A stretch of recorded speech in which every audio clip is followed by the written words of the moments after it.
साथियों, एक बार फिर से आपका स्वागत है आपके अपने चैनल गॉड दी गड्डी में। 10वीं कक्षा हिंदी का दूसरा पाठ हम पढ़ने जा रहे हैं। इस पाठ के कवि का नाम है तुलसीदास। राम भक्त तुलसीदास एक समन्वयवादी कवि थे। इनका जन्म 1532 ईस्वी में हुआ था। राजापुर गांव था, बांदा जिला, उत्तर प्रदेश में। तो राजापुर गांव, बांदा जिला, उत्तर प्रदेश में 1532 ईस्वी में तुलसीदास जी का जन्म हुआ। साथियों, कुछ विद्वान इनका जन्म स्थान सोरो गांव भी मानते हैं, जो कि एटा जिले यूपी में पड़ता है, लेकिन ये सही नहीं है और वास्तविक रूप में राजापुर गांव को ही इनका जन्म स्थान माना गया है। फिर साथियों देखते हैं, इनके पिता का नाम था आत्माराम दुबे। साथियों, पिता का नाम आत्माराम दुबे और माता का नाम हुलसी, तो बेटा हो गया तुलसी। इस प्रकार से आत्माराम दुबे और हुलसी देवी की जो संतान है वो तुलसीदास जी हुए। वास्तव के अंदर हुआ क्या था, तुलसीदास जी का जन्म मूलभुक्त नक्षत्र में हुआ। ऐसा माना जाता है जो इस नक्षत्र में जन्मता है वह अपने माता पिता के लिए घातक होता है और इसलिए माता पिता ने अपने इस बालक का त्याग दिया। वास्तव के अंदर त्यागा नहीं था, उन्होंने अपनी ही एक दासी को सौंप दिया और दासी ने ही उसका पालन पोषण किया। उस दासी का नाम था मुनिया। तो मुनिया नामक दासी ने इन्हें पाला। जब ये प्रथम बार बोले तो इनके मुख से राम शब्द निकला। इस कारण से इनका बचपन का नाम हो गया राम बोला। तो राम बोला बालक है, धीरे धीरे करके बड़ा हुआ। इन्होंने 2 गुरुओं से शिक्षा पाई। हालांकि जीवन काल में अनेक गुरु थे, लेकिन 2 शिक्षक इनके बहुत महत्वपूर्ण रहे। वो थे बाबा नरहरिदास और दूसरे थे शेष सनातन। उन दोनों गुरुओं के सानिध्य में ये शिक्षा प्राप्त की है इन्होंने काशी अध्ययन भी किया था और काशी जाने से पूर्व ही इनका विवाह रत्नावली नामक एक बालिका से हुआ और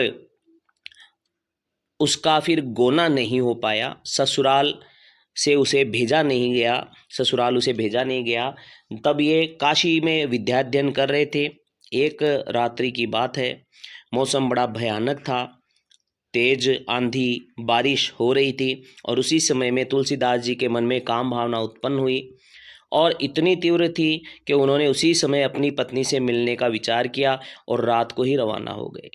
जब ये रवाना हुए तब तेज आंधी बारिश आ रही थी, लेकिन फिर भी ये वहाँ से चल निकले। बीच में एक नदी पड़ती थी, नदी में एक लाश को इन्होंने लकड़ी का लट्ठा समझ लिया और उसको पकड़ करके नदी पार की। उसके उपरांत आगे बढ़े, अपने ससुराल पहुँचे तो घर का द्वार बंद पाया। उन्होंने देखा पास ही एक पेड़ है और वह पेड़ है, उसकी एक डाल है, वह पत्नी है वह ऊपरी मंजिल में रहा करती थी, उसके कक्ष तक पहुंच रही थी। उसने सोचा तुलसीदास जी ने कि मैं इसके ऊपर चढ़कर वहां तक पहुंच जाऊंगा। तो उन्होंने उस पेड़ पर चढ़ना प्रारंभ किया, प्रयास किया, काफ़ी ऊंचा था। तो उन्होंने एक रस्सी जैसा कुछ लटक रहा था उसको पकड़ लिया। वह एक सांप था और उसको पकड़ करके पेड़ पर चढ़ गए। कामातुर कितने थे आप समझ सकते हैं। लाश को तैरकर नदी पार की और साथ ही साथ सांप पर लटक करके पेड़ पे चढ़े और अपनी पत्नी के कक्ष में पहुंच गए। पत्नी ने अपने पति को आया देखा तो उन्हें बड़ा ही अचंभा हुआ और साथ ही साथ बड़ा दुख का एहसास भी हुआ कि किस प्रकार से मेरा पति कामातुर अवस्था में इस प्रकार सामने उपस्थित हो गया है। तो उन्होंने एक व्यंग्यपूर्ण कथन कहा कि आप जितना प्रेम मेरी अस्थि चर्ममय देह से करते हो, उतना ही अगर ईश्वर से किया होता तो आपको ईश्वर की प्राप्ति हो जाती।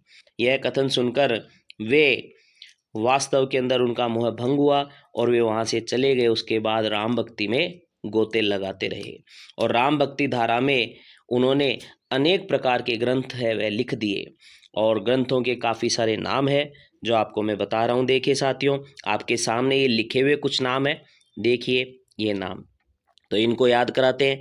पहला देखिए याद करेंगे दोहावली, दूसरा याद करेंगे कवितावली, क्योंकि दोहे तो रहीम के भी प्रसिद्ध है और दोहे तो तुलसीदास जी के भी प्रसिद्ध है।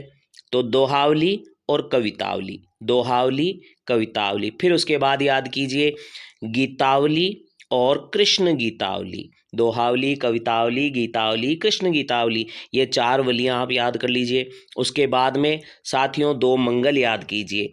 क्या करना है, 2 मंगल। अब दोनों के आगे मंगल लगेगा, किस किस के आगे लगेगा, पहला है, एक तो है सीता जी जिनको हम जानकी भी कहते हैं, राम जी की पत्नी सीता जी, तो पहला तो गया जानकी मंगल, और दूसरा शिव जी की पत्नी पार्वती मंगल।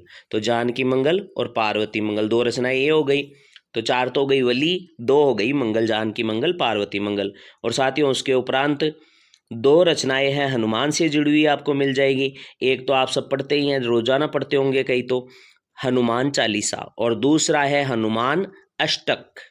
हनुमान चालीसा और हनुमान अष्टक जो आप पढ़ते हैं ना, को नहीं जानत है जग में कपि, वो भी तुलसीदास जी की ही रचना है। तो आपको 8 रचनाएं मैंने याद करा दी है, एक विनय पत्रिका और आप याद कर लीजिएगा साथियों।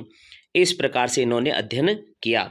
इन्होंने, तुलसीदास जी ने अवधी भाषा में भी लिखा है और ब्रज भाषा में भी लेखन का कार्य किया है। आगे देखिए, इसमें साफ स्पष्ट लिखा हुआ है कि तुलसीदास जी की सबसे प्रसिद्ध रचना है वो रामचरितमानस है, जो कि अवधी भाषा में लिखी गई है, और विनय पत्रिका और कवितावली ये दोनों की दोनों ब्रज भाषा में लिखी गई है साथियों। आपके सामने यहाँ लिखा हुआ देखो, ये रही ब्रज भाषा और ये अवधी भाषा और ब्रज भाषा दोनों है। 1623 में इनकी मृत्यु हो गई थी। मृत्यु का सन है याद रखना आसान है एकदम, क्योंकि देखिए यहाँ है 32 और यहाँ 23, तो देखो 32 का 2 है, वो आप पहले कर लो और बाद में 3 कर लो, तो ये हो गया 1623। तो देखिए 1632 और 1623 में कितना सा अंतर है, मामूली सा अंतर है।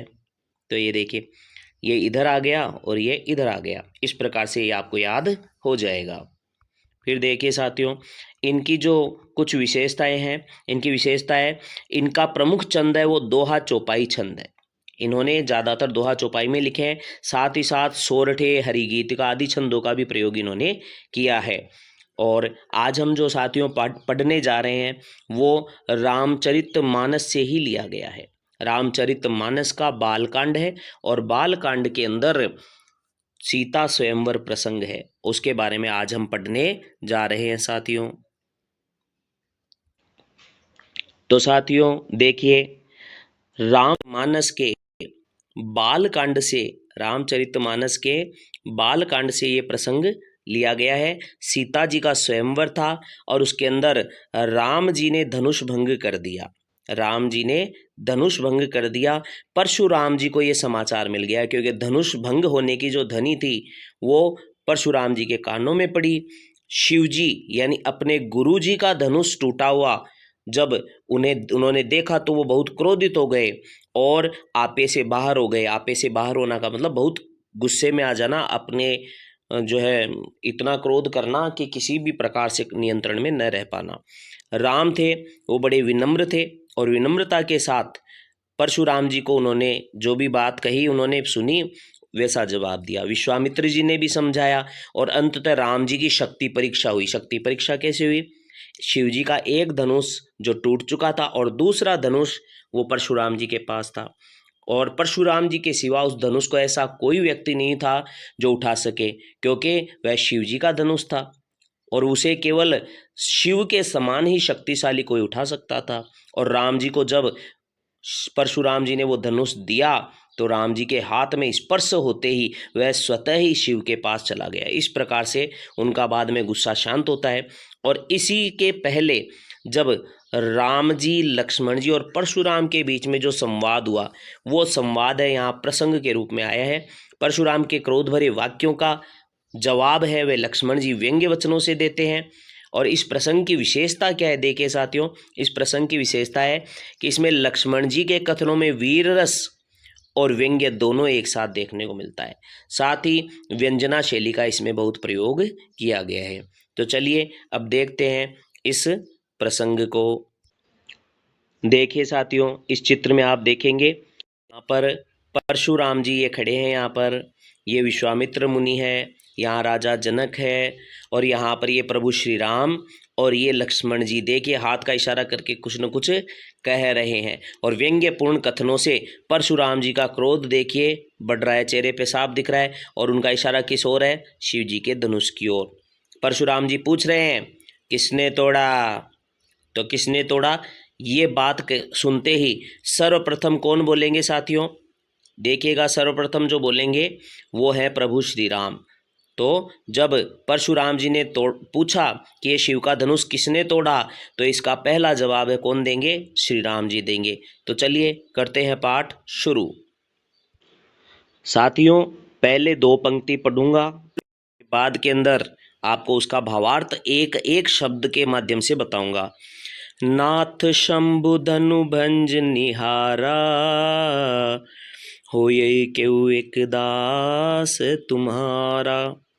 आय सुकाह कहिए किन मोही, सुनि रिसाए बोले मुनि कोही। जब परशुराम जी ने पूछा किसने तोड़ा शिव का धनुष, तो राम जी बोले कि हे स्वामी, हे नाथ, शंभु धनु यानी शिव जी का धनुष तोड़ने वाला, भंजनियारा का मतलब तोड़ने वाला, कि हे स्वामी, शिव जी का धनुष तोड़ने वाला, होये क्यों एक दास तुम्हारा, आपका ही कोई एक दास है। आयसु का है कहिए किन मोही, आयसु यानी आज्ञा, आयसु यानी आज्ञा, का है यानी क्या है, कहिए यानी कहिए, किन मोही क्यों नहीं कहते हो मुझे, आप मुझे कहिए क्या आज्ञा है।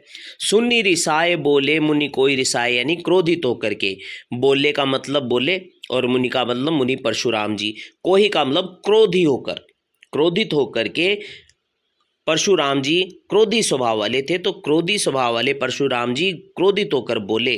अब क्या बोले देखिए, सेवक सो जो करे सेवकाई, अरि करनी कर करिय लराई। सुनहु राम जेहि शिव धनु तोरा, सहस बाहु सम सो रिपु मोरा। कि हे राम, सेवक जो होता है, परशुराम जी कह रहे हैं कि सेवक जो होता है, दास बताया ना अपने आप को, या शिव जी का धनुष तोड़ने वाले को दास बताया है राम जी ने। तो परशुराम जी कहते हैं कि राम, सेवक जो होता है वो सेवा करता है, सेवकाई करता है। अरि करनी, अरि का मतलब शत्रुता, करनी यानी कार्य, शत्रुता का कार्य करके वो मुझसे लड़ाई कर रहा है, अर्थात मुझसे झगड़ा मोल ले रहा है, वो उसने मुझसे पंगा ले लिया है।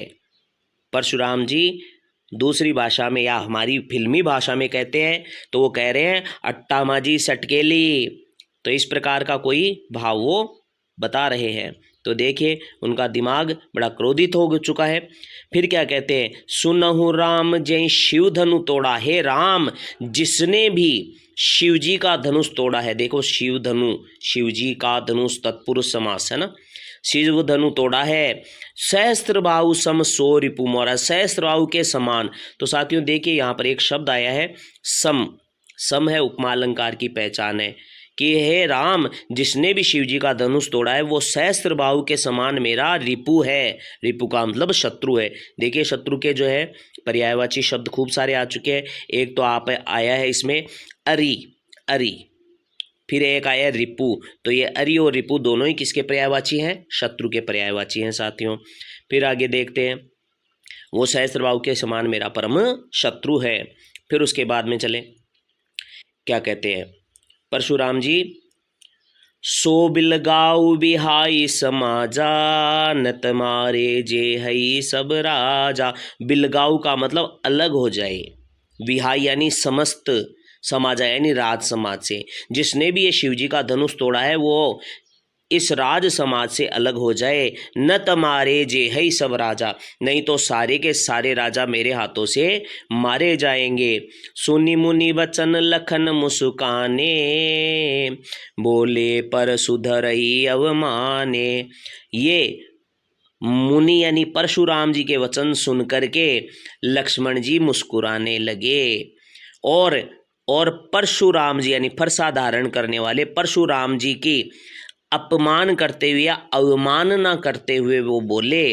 अब क्या बोले वो देखिए, बहु धनु ही तोरी लरिकाई, कबहु न असिरिस की निगोसाई। कि हमने तो बचपन के अंदर बहुत सारी धनुषियाँ तोड़ डाली, बहु धनु ही, बहुत सारी धनुषियाँ तोड़ डाली, लरिकाई यानी लड़कपन में या बचपन में। कबहु न असी, कभी भी ऐसी, रिस यानी गुस्सा या क्रोध, कभी आपने ऐसा क्रोध या गुस्सा आपने कभी नहीं किया, नहीं किया। देखो फिर उसके बाद में क्या कहते हैं, यही धनु पर ममता के ही हेतु, सुनि रिसाए कहे भृगुकुल के तू। कि लक्ष्मण जी कहते हैं कि इसी धनुष पर आपकी इतनी ममता, इतना अपनत्व, इतना प्रेम क्यों है, के ही हेतु यानी किस कारण से है।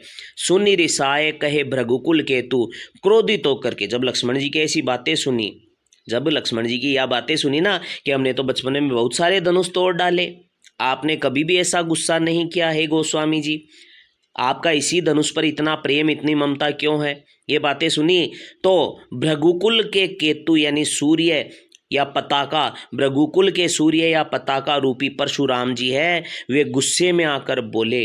अब क्या बोले, रे नृप बालक काल बस, बोलत तो ही न संभारी, धनु ही सम त्रिपुरारी धनु, विदित सकल संसार। हे राजा के पुत्र, तू काल के वशीभूत हो गया है और इसीलिए काल के वशीभूत होकर तू बोल रहा है, सोच संभल कर नहीं बोल रहा है। हे राजा के पुत्र, तू काल के वशीभूत हो गया इसलिए सोच संभल कर तू नहीं बोल रहा है। और तू क्या कर रहा है, धनु ही सम त्रिपुरारी धनु, यानी तुम अपनी धनुषियों की, बचपन वाली उन धनुषियों की तुलना उसी के समान तुम त्रिपुरारी यानी भगवान शिव, त्रिपुर नामक राक्षस के हैं जो अरि, त्रिपुर नामक राक्षस को शिव जी ने मारा था, तो त्रिपुरारी कौन है, शिव। तो त्रिपुरारी धनु शिव जी का धनुष है ये, विदित सकल संसार है, सारा संसार जानता है कि ये शिव जी का धनुष है, और तू उस धनुष की तुलना किससे कर रहा है, अपनी धनुषियों से कर रहा है। तो जब परशुराम जी कहते हैं कि तेरी धनुषियाँ अलग है और शिव जी का धनुष अलग है, फिर उसके बाद के अंदर वो क्या कहते हैं, देखिए लक्ष्मण जी जवाब, अब हम आगे चल रहे हैं। लखन कहा हंसी हमरे जाना, सुनो देव सब धनुष समाना। लक्ष्मण जी ने, परशुराम जी ने जब कहा कि तुम अपनी धनुषियों की तुलना भगवान शिव त्रिपुरारी के धनुष से कर रहे हो, तो लक्ष्मण जी कहते हैं, हंसते हुए कहते हैं, हंसते हुए कहते हैं कि हमरे जाना, हम जहाँ तक जानते हैं, सुनहु देव सब धनुष समाना, की है ब्राह्मण देव, हमारे लिए तो सारे धनुष एक समान है। का क्षति लाभ जून धनु तोरे, देखा राम नयन के भोरे, यानी एकमात्र धनुष के टूट जाने से क्या क्षति, क्षति का मतलब क्षति यहाँ पर हो गई हानि, क्षति का तात्पर्य यहाँ पर हानि, और क्या लाभ, एक धनुष के टूट जाने से हमें क्या हानि और क्या लाभ, मुझे तो नहीं लगता ऐसा कुछ है। देखा राम नयन के भोरे, जबकि राम ने तो केवल हल्का सा देखा मात्र था, यानी छू करके, केवल स्पर्श करके यूं चेक किया था, और ये तो टूट गया। छुअत टूट रघुपति ही न दोषु, ये तो छूते ही टूट गया, इसमें राम जी का तो कोई भी दोष नहीं है, राम जी का तो कोई दोष है ही नहीं, गलती नहीं है उनकी तो। छुअत टूट रघुपति ही न दोषु, मुनि बिनु काज करिए कतरोसु। रोष, रोष का मतलब आप बिना कारण ही क्यों क्रोध कर रहे हो, हे मुनि परशुराम जी, आप बिना कारण क्यों इतना क्रोध कर रहे हो, मुनि बिनु काज करिए कतरोसु।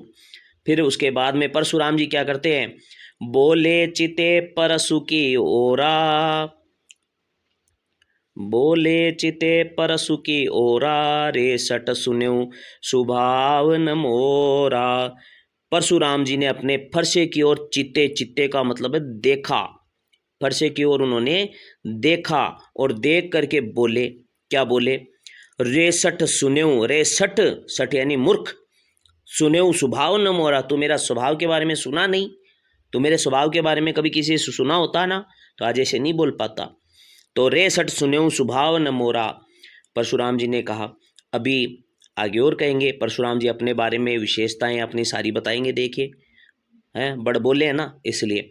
तो बोले चिते परसु की ओरा, रे सट सुन्यो स्वभाव न मोरा। ये पंक्तियां बहुत ही महत्वपूर्ण है इसलिए ध्यान रखेंगे। बालकु बोली बधौ नहीं तो ही, बोली का मतलब यहाँ है समझ कर, यहाँ बोलकर नहीं होगा, बालक समझ करके मैं नहीं कर रहा हूं, तो ही यानी तेरा, बधौ यानी वध, मैं बालक समझ करके तेरा वध नहीं कर रहा हूं।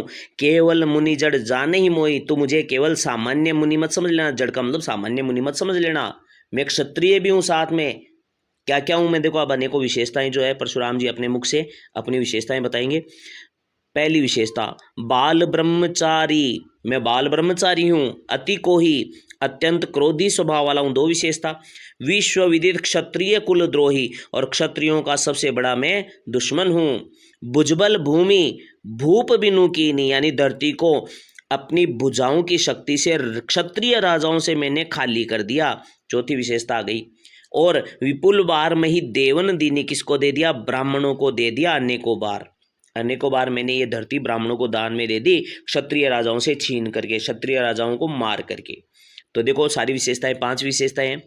पहली विशेषता बताई कि मैं बाल ब्रह्मचारी हूँ। परशुराम जी के द्वारा अपनी 5 विशेषताएं बताई गई। पहली है मैं बाल ब्रह्मचारी हूँ, दूसरा अत्यंत क्रोधी स्वभाव वाला हूँ, तीसरा पूरा संसार जानता है क्षत्रियों का सबसे बड़ा शत्रु हूँ, और चौथी मैंने अपनी भुजाओं की शक्ति से क्षत्रिय राजाओं से धरती को खाली कर दिया, और 5वीं ब्राह्मणों को दान में दे दिया। इस प्रकार से परशुराम जी ने अपनी विशेषताएं 5 बताई है। आगे चलते हैं साथियों। सहस्त्र बाहु भुज छेद निहारा, परशु बिलोक महीप कुमारा, कि हे राजा के पुत्र, हे राजा के पुत्र, सहस्त्र बाहु की भुजाओं को छेदने वाला यानी काटने वाला मेरा ये फरसा है। इस फरसे की ओर हे राजा के पुत्र देख तो सही, कितना भयानक है। यानी डराने के उद्देश्य से परशुराम जी लक्ष्मण जी को अपना फरसा दिखा रहे हैं।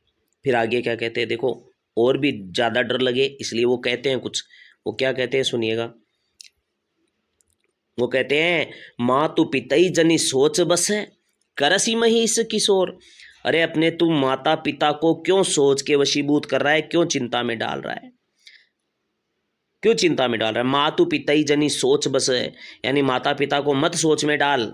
करसी महिष किशोर, हे राजा के पुत्र, महिष यानी राजा, किशोर यानी कुमार, तो राजा का कुमार, राजकुमार यानी राजा के पुत्र। गर्भन के अर्भक दलन, यानी मेरा ये जो फरसा है ये कितना भयानक है कि गर्भ में पलने वाला अर्भक यानी बालक या शिशु, गर्भ में पलने वाला शिशु है उसका भी नाश कर देता है। दलन का मतलब नाश करना। परसुमोरति घोर, मेरा फरसा है वह बड़ा ही भयानक है, मेरा फरसा बड़ा ही भयानक है। गर्भस्थ शिशु है उसका भी ये नाश कर देता है। अगर गर्भवती नारी, गर्भवती क्षत्राणी अगर मेरे फरसे को देख ले, मेरा फरसा बड़ा ही भयानक है। और ये फरसे को अगर गर्भवती स्त्री देख ले तो उसके पेट में पलने वाला शिशु भी वहीं पर गर्भ के अंदर ही मर जाता है। इस प्रकार की बात कौन कह रहे हैं, परशुराम जी कह रहे हैं। फिर साथियों अगले पद में हम चलते हैं, अपने फरसे की विशेषताएं बताए हैं।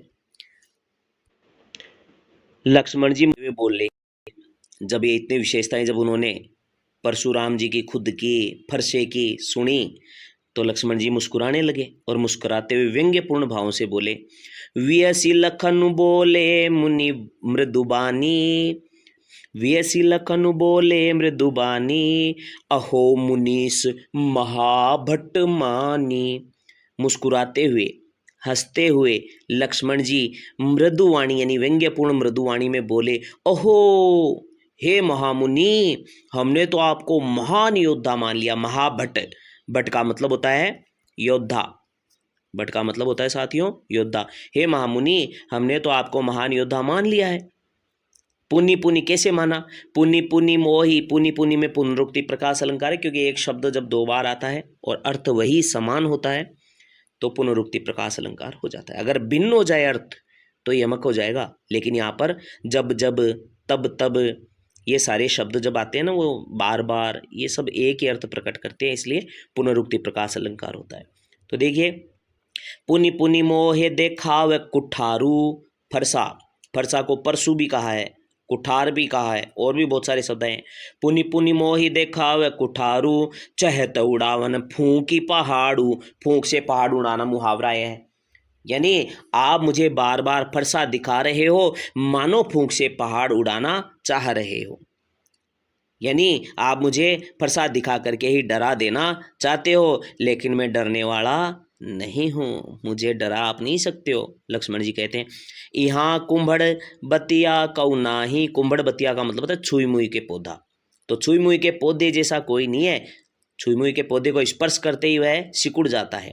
तो वैसा कोई नहीं है जो आपकी जे तर्जनी देखी मरी जाई, जो आपकी ऐसे डरा के अंगुली दिखा करके आप डरा दोगे और मैं डर करके मर जाऊंगा, ऐसा कोई नहीं है। यहाँ कुंबड़ बतिया कऊ नाही, जे तर्जनी देखी मर जाही, देखी कुठार सरासन बाना। परशुराम जी को लक्ष्मण जी क्या कहते हैं कि मैंने आपके पास में देखा, क्या देखा? कुठार। कुठार का मतलब फरसा देखा। सरासन देख लीजिएगा, सरासन अगर नहीं आया तो आपका उत्तर गलत हो सकता है। सरासन अगर नहीं भी आए तो देखो मैं तरीका बताता हूँ। ये क्या लिखा है? यह बाण। बाण क्या होता है? बाण जानते ही हो। तो बाण के पास में बताओ क्या आएगा? धनुष। सीधी सी बात है। मैंने आपके पास में क्या देखा है? फरसा देखा, धनुष देखा, बाण देखा। तो बताइए फरसा धनुष बाण किसके पास होता है? जो वीर होता है। तो मैंने आपके पास फरसा धनुष बाण देखकर आपको क्या समझ लिया? वीर समझ लिया। और मैं कछु कहा सहित अभिमाना, मैंने भी अभिमान के साथ कहा, गर्व था मुझे, क्योंकि आप भी क्षत्रिय लगे, आप भी वीर लगे और मैं भी क्षत्रिय हूं। और इसलिए मैंने जो कुछ भी कहा वो अपने आप को और आपको दोनों को वीर समझ करके कहा। भृगुसुत समुझि जनेऊ विलोकी, मैंने आपको भृगुसुत यानी ब्राह्मण समझा, क्या देख करके? आपकी जनेऊ देख करके, यज्ञोपवीत देख करके मैंने आपको ब्राह्मण समझा। और इसीलिए आपने मुझे जब कहा ना सठ, सठ यानी मूर्ख, आपने मुझे क्या कहा? मूर्ख। और फिर भी मैं कछु कहूँ सहो रिस रोकी, यानी आपने मुझे मूर्ख कहा, फिर भी मैं अपनी रिस यानी गुस्सा रोक करके सहन कर रहा हूँ, गुस्सा रोके हुए सहन कर रहा हूँ। क्यों? क्यों सहन कर रहा हूँ? उसका कारण है, मैंने जो कुछ भी कहा वो आपके पास में क्या देखकर कहा? कुठार यानी फरसा, धनुष और बाण देखकर वीर समझा और फिर कह दिया अभिमान में होकर के, गर्व था मुझे क्षत्रिय होने का। और आपको, आपने जो मुझे मूर्ख कहा, फिर भी मैं अपने गुस्से को रोक करके चुप हूं। उसका कारण क्या है कि जनेऊ देख ली मैंने आपकी, और आपको मैंने क्या समझा है? भृगुसुत यानी ब्राह्मण समझ लिया। क्योंकि ऐसा कहा जाता है हमारे कुल में, हमरे कुल इन परस न सुराई, पहले ये करेंगे अपन, क्योंकि हमारे कुल के अंदर एक नियम है कि सुर यानी देवता, महिसुर यानी धरती के देवता, मही का मतलब धरती, तो धरती के देवता यानी ब्राह्मण, और हरिजन यानी भक्त, हरि यानी भगवान के, जन यानी लोग, भक्त, गाई यानी गाय। तो सुर का मतलब हो गया देवता, महिषूर का मतलब ब्राह्मण, हरिजन का भक्त, गाय का मतलब गाय। तो देवता ब्राह्मण भक्त गाय, देवता ब्राह्मण भक्त गाय, सुर महिषूर हरिजन अरुगाई, हमारे कुल में इन पर न सुराई, सुराई का मतलब वीरता, न का मतलब नहीं दिखाई जाती, यानी देवता ब्राह्मण भक्त और गाय, इन पर हमारे कुल के अंदर वीरता नहीं दिखाई जाती है। याद हो गया होगा। बधे पाप अपकीरति हारे, मारत हूँ पाप रिय तुम्हारे, यानी इनका वध करें अगर तो हमें पाप लगेगा, अब इनको मार दें तो हमें पाप लगेगा। और अगर हम इससे युद्ध करके हार जाएं, अगर हम इनसे युद्ध करके हार जाएं तो अपकीर्ति यानी अपयश होगा, हमारा क्या होगा? अपयश होगा। तो बधे पाप अपकीरति हारे, मारत हूँ पाप परिय तुम्हारे, तुम ये जो बार बार प्रसाद दिखा रहे हो, लक्ष्मण जी कहते हैं कि हे परशुराम जी, आप ये जो बार बार प्रसाद दिखा रहे हो कि मेरा प्रसाद भयानक है, क्षत्राणियों के गर्भ में पलने वाले शिशु को भी मार देता है, तो आप न, हम आपको न तो मार सकते हैं क्योंकि हमें पाप लगेगा, ना आपसे युद्ध करके हार सकते हैं क्योंकि हमारा अपयश होगा। मैं तो आपके पैर पकड़ता हूँ, पाँव पड़ता हूँ, आप मुझे मारो, मारो मुझे मारो, ऐसी बात लक्ष्मण जी परशुराम जी को कहते हैं। और फिर बाद में ये कहते हैं कि आप तो व्यर्थ में ही धनुष बाण फरसा धारण करते हो, आप तो व्यर्थ में ही, लिखा ना व्यर्थ धरऊ, धनु बाण कुठारा, आप तो व्यर्थ में ही फरसा धनुष बाण धारण करते हो। व्यंग्यपूर्ण शब्द कह रहे हैं लक्ष्मण जी, वो कहते हैं आप तो व्यर्थ में ही धनुष बाण और फरसा धारण करते हो क्योंकि आपको तो जरूरत ही नहीं है। कोटि कुलिस यानी करोड़ों, कुलिस यानी वज्र के समान वचन तुम्हारा, यानी आपकी तो वाणी, आपकी तो जीवा, आपकी तो वचन ही इतने कठोर है कि आप तो अपने वाणी से ही दूसरे को मार सकते हो। करोड़ों वज्र के समान आपके वचन है, इसलिए आप तो व्यर्थ में ही धनुष बाण और फरसा धारण करते हो, आपको तो इनकी जरूरत ही नहीं है। फिर बाद में देखिए लक्ष्मण जी क्या कहते हैं, यहाँ पर देखिए साथियों, ये जो सम आया है, सम आया ना, ये देखिए ये सम, सम यानी समानता दर्शाने वाला शब्द, और जहाँ समानता दर्शाने वाला शब्द होता है वहाँ उपमा अलंकार होता है। तो कोटि कुलिस संवचन तुम्हारा व्यर्थ धरऊं धनुबान कुठारा। अब लक्ष्मण जी लास्ट में और व्यंग्यपूर्ण आहुति दे रहे हैं उनके क्रोध रूपी अग्नि में।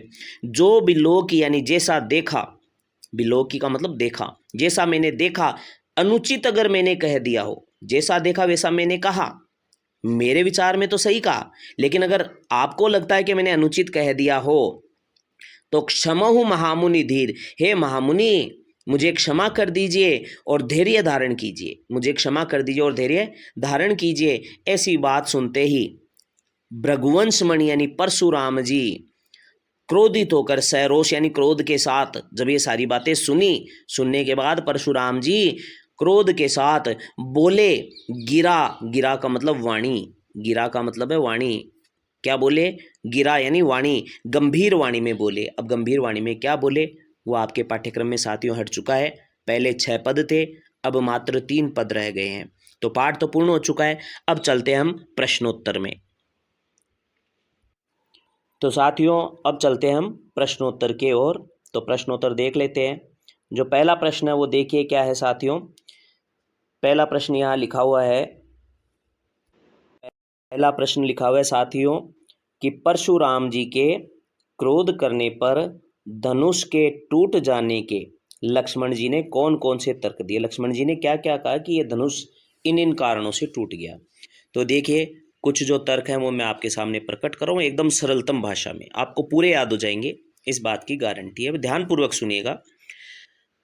पहली बात कही कि ये धनुष पुराना और कमजोर था, श्री राम जी ने तो इसे मात्र छुआ ही था, श्री राम जी ने तो इसे मात्र छुआ ही था। तो पहली बात क्या थी, यह धनुष पुराना और कमजोर था। दूसरी बात, श्री राम जी ने तो इसे मात्र छुआ ही था।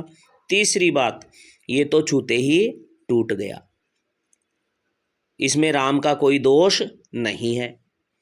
और वैसे भी एक पुराना धनुष अगर टूट जाता है तो इसमें हमें क्या हानि और क्या लाभ हो सकता है। कोई हानि या लाभ हमें तो नहीं दिखता, हमें तो लगता नहीं है कि इस अनुपयोगी धनुष के तोड़ने से हमें कोई लाभ या हानि है। और आप तो हे परशुराम जी, हे गोस्वामी जी, आप तो व्यर्थ में ही क्रोध कर रहे हैं। इस प्रकार से लक्ष्मण जी ने धनुष के टूट जाने के कारण बताए हैं। फिर साथियों दूसरा प्रश्न देखिए। अब दूसरे प्रश्न में क्या आया है वो देखते हैं।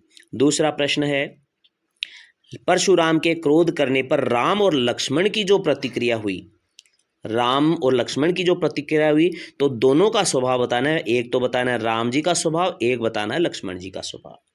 तो राम जी का स्वभाव के बारे में मैं आपको बताता हूं। देखिए राम का स्वभाव है विनम्रता से युक्त है, राम का स्वभाव विनम्रता से युक्त है, 1 नंबर। राम है, उनकी वाणी है अत्यंत मृदु और कोमल है। पहला, राम का स्वभाव विनम्रता से युक्त है। दूसरा, राम जी की वाणी है अत्यंत मृदु है और कोमल है। और तीसरी बात, अपने से जो बड़े हैं उनके प्रति राम के मन में श्रद्धा का भाव है। कौन सा भाव है? श्रद्धा। और दूसरा है सम्मान। तो वे अपने से बड़ों का क्या करते हैं? श्रद्धा और सम्मान करते हैं। इसीलिए वो स्वयं को परशुराम जी का दास बता देते हैं, यानी अपने आप को परशुराम जी का दास भी बताते हैं। हालांकि राम में साहस भी है, वीरता भी है, शक्ति भी है, सामर्थ्य भी है। तो साहस, वीरता, शक्ति, सामर्थ्य, इनके साथ साथ में उनके अंदर जो गुण है वो है उनका कोमल मृदु स्वभाव, मृदु वाणी, विनम्रता से युक्त आदतें और श्रद्धा और सम्मान बड़ों के प्रति। इस प्रकार का स्वभाव है प्रभु श्री राम का है। बस राम में और लक्ष्मण में इन्हीं चीजों का अंतर है। कौन सी चीजों का? समझ गए होंगे। एक तो है विनम्रता, दूसरा है मृदु वाणी। पहला है विनम्रता, दूसरा है मृदुवाणी और तीसरा है बड़ों के प्रति आदर सम्मान। ये भाव लक्ष्मण जी में नहीं है। हालांकि लक्ष्मण जी साहसी हैं, वीर भी हैं, निडर भी हैं, साहसी हैं, वीर है, निडर है, साहसी है, वीर है, निडर है, लेकिन उनमें विनम्रता का लेश मात्र भी नहीं है। विनम्रता एकदम खाली, बिल्कुल भी नहीं है। और इस कारण से अब क्या है, वो व्यंग्यपूर्ण बातें करते हैं, कठोर शब्द बोलते हैं, बड़ों के प्रति श्रद्धा सम्मान का भाव भी नहीं है। और इस कारण से परशुराम जी की क्रोध रूपी अग्नि निरंतर बढ़ती चली जाती है, और इस क्रोध अग्नि को शांत करने का कार्य फिर राम जी अपनी वाणी से करते हैं। तो राम जी का और लक्ष्मण जी का दोनों का ठीक विपरीत स्वभाव है। हालांकि गुण तो अच्छे हैं, साहसी वीर होना दोनों में है, लेकिन स्वभाव विपरीत है। ठीक है साथियों, समझ में आ गया होगा, बहुत अच्छे से समझाने का प्रयास कर रहा हूँ। फिर आगे चलते हैं। अब है प्रश्न नंबर 3। तो देखिए प्रश्न नंबर 3 में क्या आया है। प्रश्न नंबर 3 में है, राम लक्ष्मण परशुराम संवाद का जो अंश आपको सबसे अच्छा लगा है उसको संवाद शैली में आपको बताना है। साथियों, संवाद शैली के लिए जो पंक्तियां आई थी जो प्रारंभ में, वो पंक्तियां मैं निकाल के आपको समझाता हूं। देखिए अभी समझाते हैं आपको वो पंक्तियां। देखिए साथियों, ये है वो पंक्तियां जिनकी चर्चा यहाँ चल रही है, जो बहुत ही अच्छी बन पड़ी है। तो पंक्तियां हैं कि जब जब परशुराम जी ने पूछा था कि शिव जी का धनुष किसने तोड़ा, और उसके बाद के अंदर उस शिव धनुष को टूटा हुआ देख करके, और जब वो क्रोधित होकर के कुछ कह रहे थे, तब लक्ष्मण जी बीच में बोले थे कि बहु धनुई तोरी लरिकाई कबू न सिर सिकीन गोसाई। तो यहाँ पर ये कथन किसका कहा हुआ, देखिए ये वाला कथन, बहु धनुई तोरी लरिकाई, लक्ष्मण जी बोले। तो यहाँ लक्ष्मण लिख करके फिर संवाद के रूप में आप लिख लीजिएगा, लक्ष्मण लिख दिया, फिर आप लिखिएगा कि हमने तो लड़कपन में या बचपन में बहुत सारी धनुषियाँ तोड़ डाली। हे गोस्वामी जी, आपने पहले तो इतना क्रोध नहीं किया, आपका इसी धनुष पर इतना प्रेम क्यों है। ये बात सुनते ही फिर उसके बाद में परशुराम जी क्रोधित होकर बोले, क्या बोले कि हे राजा के पुत्र, तू काल के वशीभूत हो गया है, इसलिए सोच संभल कर तू नहीं बोल रहा है।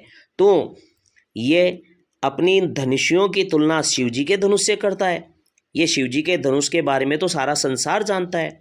ऐसी बात परशुराम जी कथन के रूप में कहते हैं।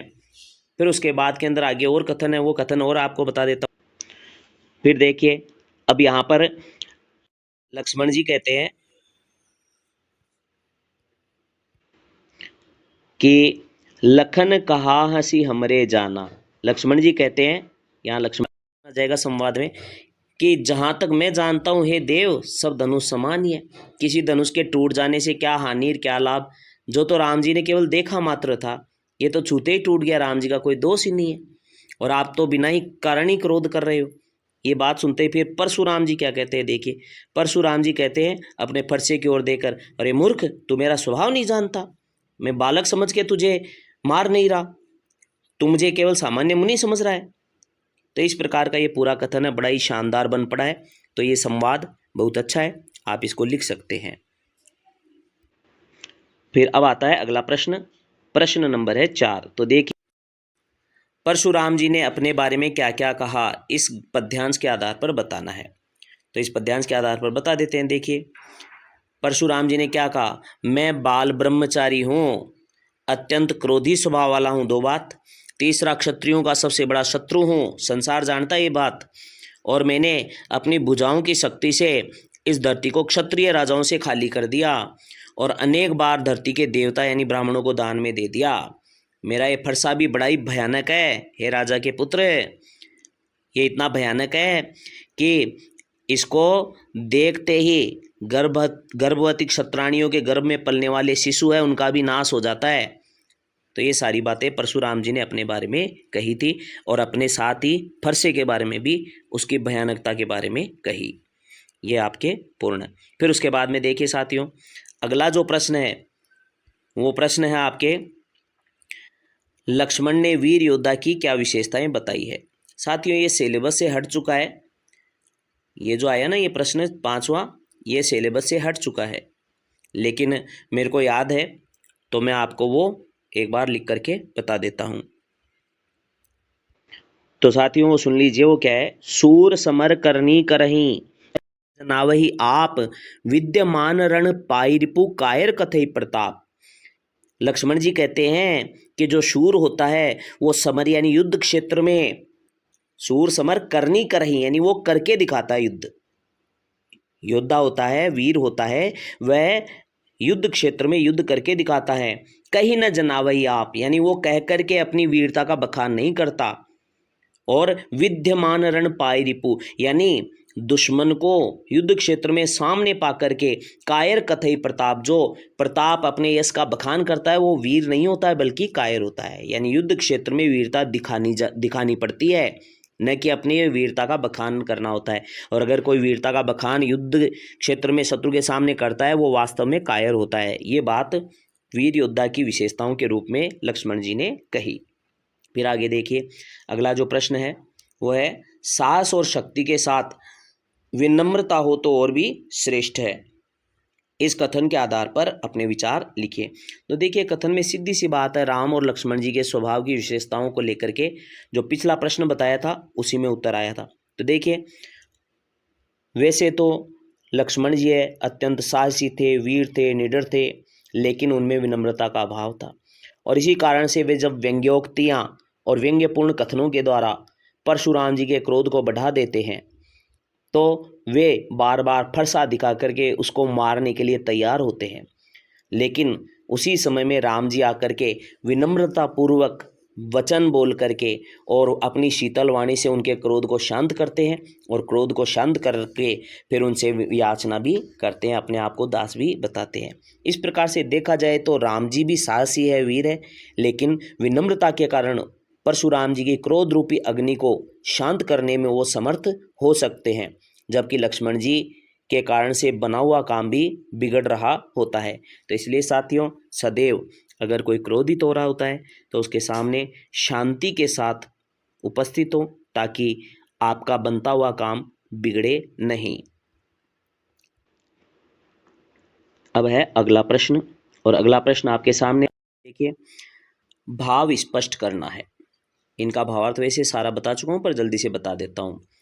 विहसी लखनु बोले मृदुमानी, लक्ष्मण जी मीठी वाणी में बोले, व्यंग्यपूर्ण मीठी वाणी में बोले कि अहो मुनीस महाबटवानी, हे महामुनि, हमने तो आपको महान योद्धा मान लिया है। पुनि पुनि मोहे देखाव कुठारू, बार बार आप मुझे फरसा दिखा रहे हो। चह तो उड़ावन फूंक पहाड़ू, ऐसा लगता है मानो फूंक से पहाड़ उड़ा देना चाहते हो। व्यंग्यपूर्ण भाव से कहा है ये कि आप मुझे डराना चाहते हो, लेकिन मैं डरता नहीं हूँ, लक्ष्मण जी ने साफ कह दिया है। फिर उसके बाद में अगले पद में ये पंक्तियाँ हैं, यहाँ कुम्भड़ बतिया का उनाही, यहाँ कुम्भड़ बतिया यानी छुई मुई के पौधे के जैसा कमजोर कोई नहीं है। छुई मुई के पौधे के जैसा कमजोर कोई नहीं है। जे तर्जनी देखी मर जाई, जो अंगुली तर्जनी अंगुली दिखा करके हम दूसरों को डराते हैं, तो जो आपकी तर्जनी अंगुली दिखाने से डर जाए और डर करके मर जाए।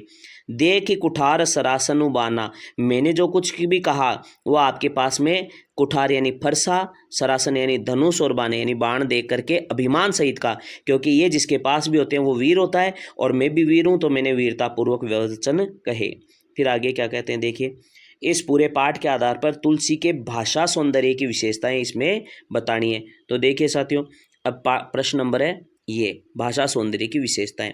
तो साथियों, इनकी जो भाषा सौंदर्य की विशेषताएं वो देखते हैं। पहली बात, इनकी भाषा कौन सी है? तो इनकी भाषा आपको पहले ही बता चुका हूं, इनकी भाषा है वो है अवधी। अवधी भाषा का प्रयोग इसमें हुआ है पाठ के अंदर। दूसरी बात, कौन सा छंद आया साथियों? दोहा चौपाई छंद। दोहा और चौपाई छंद इसमें आया है। दोहा और चौपाई छंद इसमें आया है। पहला है अवधी भाषा, दूसरा है दोहा चौपाई छंद। और इसमें कौन से रसों का प्रयोग हुआ है साथियों? इसमें रस जो आए हैं वो रस है, एक तो वीर रस, एक है रौद्र रस, वीर रस, रौद्र रस, और बीच में यथा हास्य रस।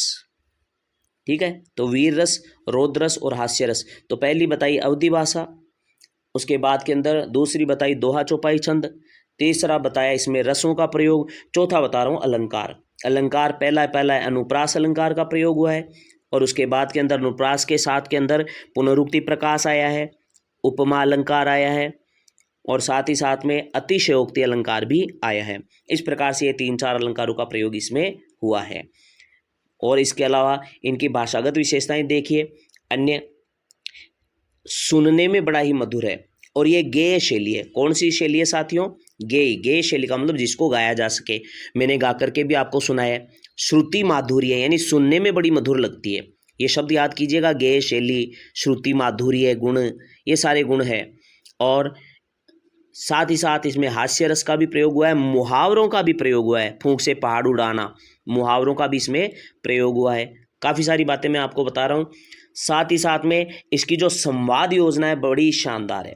संवाद योजना यानी परस्पर जो बातचीत की जो शैली है उसको कहते हैं संवाद योजना। तो इसमें संवाद योजना भी बड़ी प्रभावशाली है। पात्रों के अनुकूल ही कथन कहे गए हैं, पात्रों का चरित्र भी उजागर हो रहा है।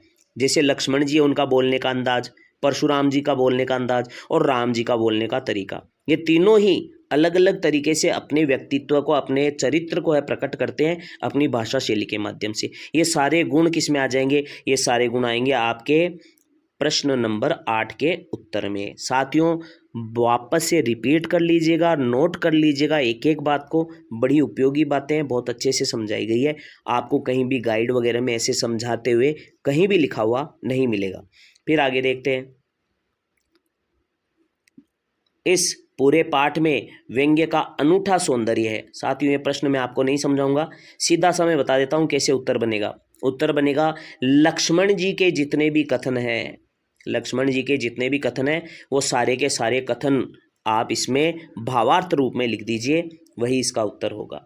और आखिरी प्रश्न है साथियों, इसमें प्रयुक्त अलंकार की पहचान करनी है। तो अलंकार देखिए, बालकु बोली बधो नहीं तोय, इसमें अनुप्रास अलंकार है।